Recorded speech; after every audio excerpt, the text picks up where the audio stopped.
Amados, nessa segunda parte dessa parábola do juiz Inico, vamos falar agora. Jamais devemos duvidar da eficácia da oração. Há pessoas que duvidam da eficácia da oração, achando que, se Deus conhece nossas necessidades, não é possível expô-las.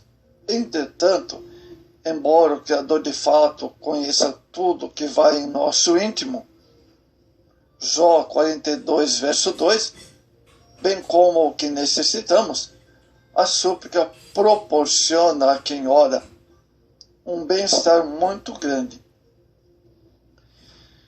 Então vejamos ver, primeiro ponto, sobre que jamais devemos duvidar da eficácia da oração. Primeiro ponto, as dificuldades produzem aprimoramento da fé. Amados, muitas vezes os infortúnios da vida, as adversidades, são lições que necessitamos para o nosso aperfeiçoamento.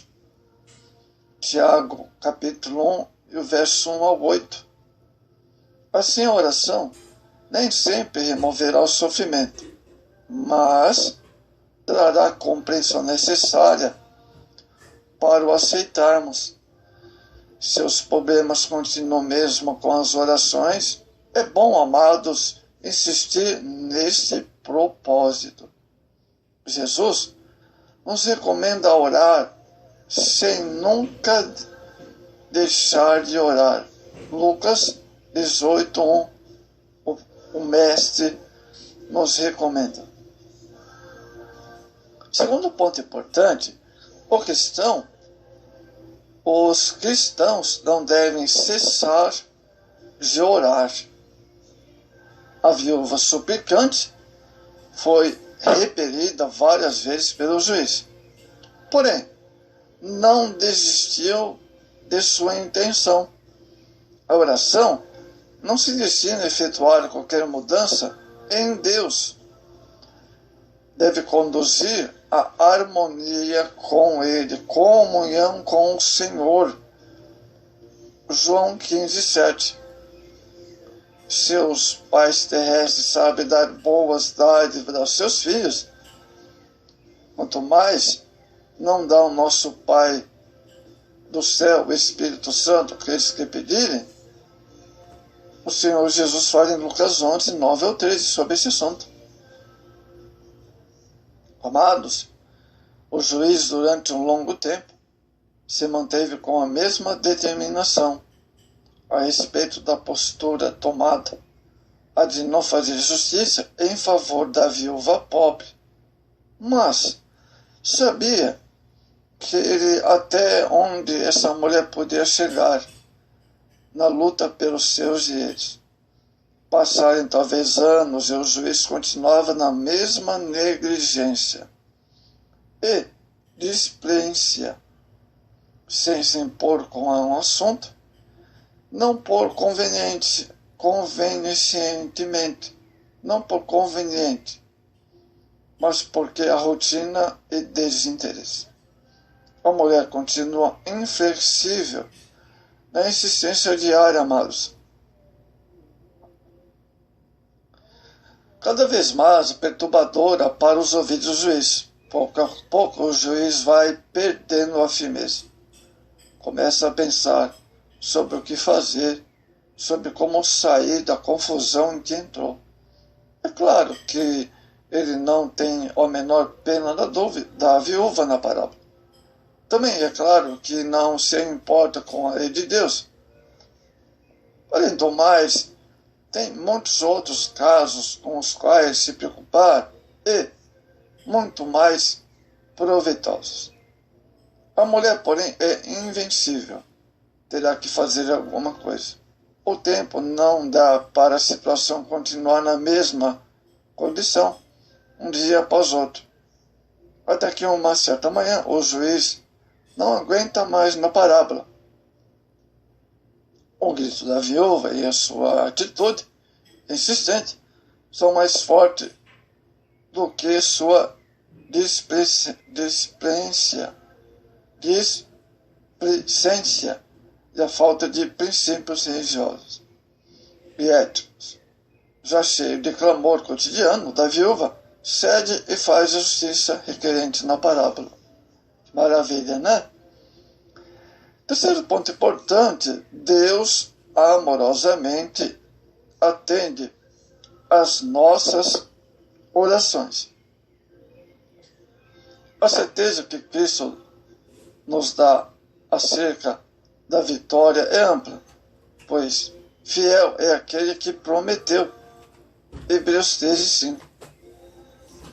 Se não recebemos exatamente as coisas que pedimos no tempo desejado, devemos continuar crendo que o Senhor ouvirá, que atenderá às nossas orações. Filipenses 4:19.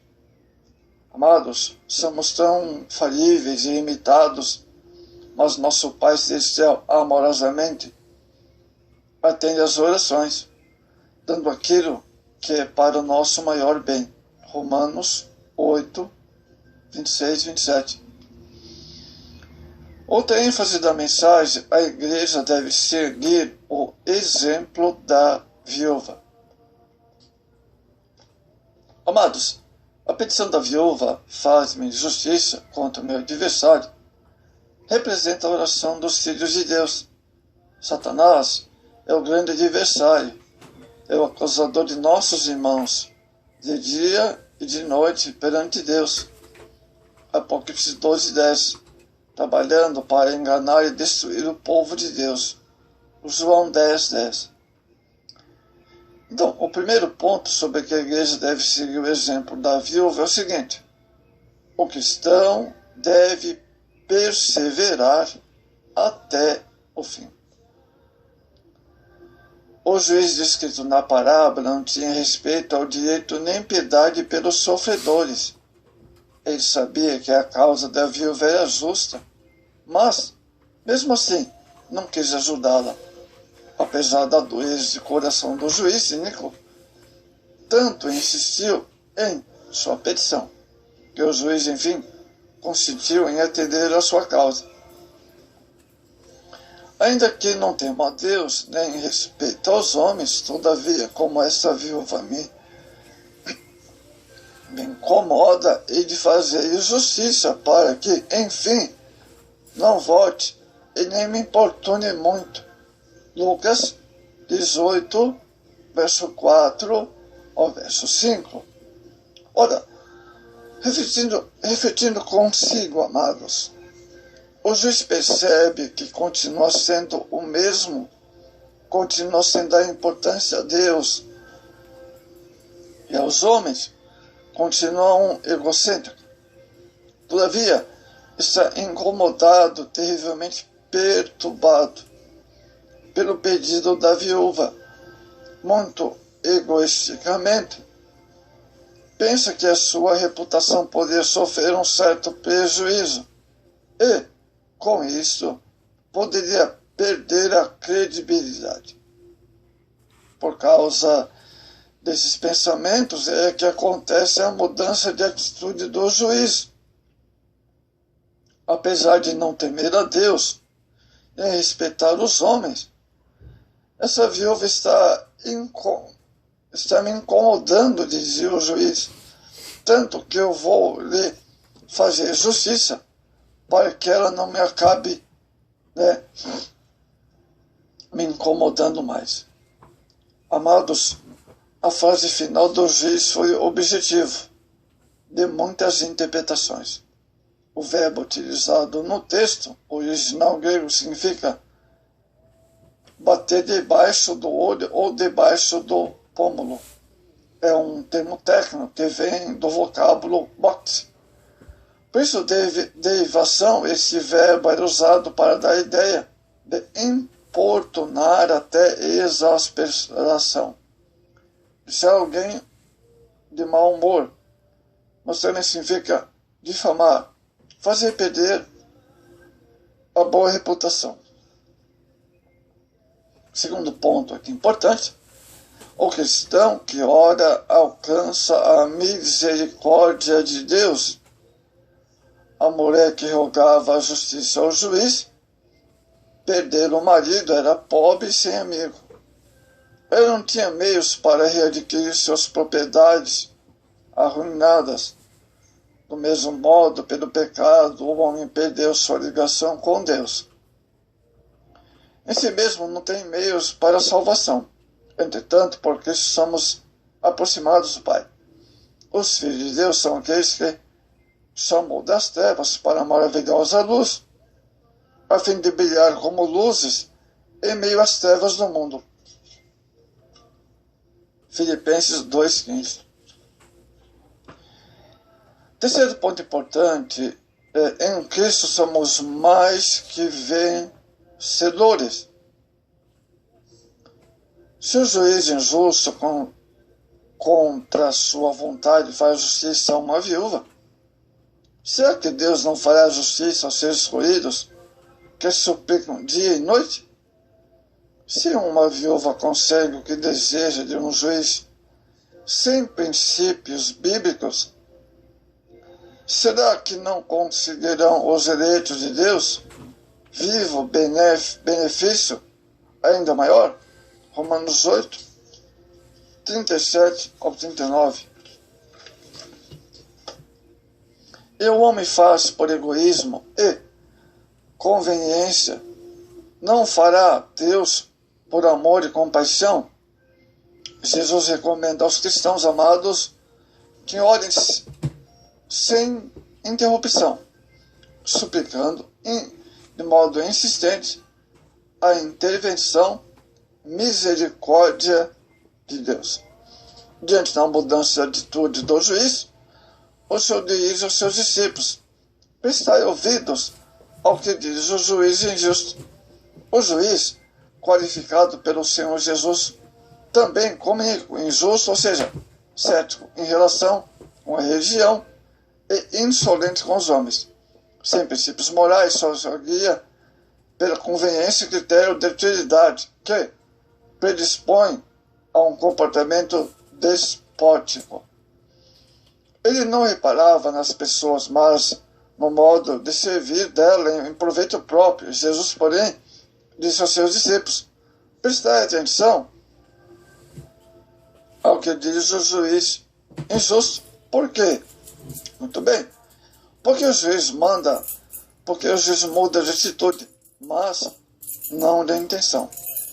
Ele faz justiça à viúva, mas não faz justo diante de Deus.